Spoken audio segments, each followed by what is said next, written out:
New York সিটির mayor Zohran Mamdani এবছরের শুরুতে দায়িত্ব নিয়েছেন।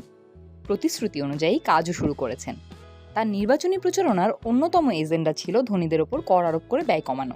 তাই তিনি নিউ ইয়র্ক সিটির $12.6 বিলিয়ন বিশাল বাজেট ঘাটতি মেটাতে ধনী বাসিন্দা ও বড় কর্পোরেশনগুলোর ওপর কর বৃদ্ধির দাবি তুলেছেন। এই ইস্যুতে গভর্নর ক্যাথি হুচুলের ওপর চাপ বাড়াচ্ছেন তিনি। New York City is facing a serious fiscal crisis. আমরা এমন এক আর্থিক সংকটের মধ্যে দিয়ে যাচ্ছি যা 2008 সালের মহামন্দার চেয়েও ভয়াবহ। কোনো একটি নির্দিষ্ট পদক্ষেপ দিয়ে এই সংকট কাটিয়ে ওঠা সম্ভব নয়।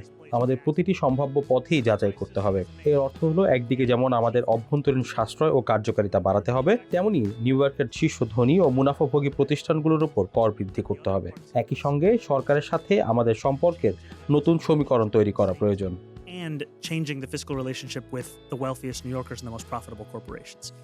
অন্যদিকে আগামী নভেম্বরে অনুষ্ঠেয় নির্বাচনে লড়তে যাওয়া গভর্নর ক্যাথি হুচুল শুরু থেকেই কর বৃদ্ধির বিপক্ষে অনড় অবস্থানে রয়েছেন। তবে ক্রমবর্ধমান এই আর্থিক চাপের মুখে তিনি নিজের সিদ্ধান্তে কতটা অটল থাকতে পারবেন তা নিয়ে রাজনৈতিক মহলে চুলচেরা বিশ্লেষণ করছে বিশেষজ্ঞরা।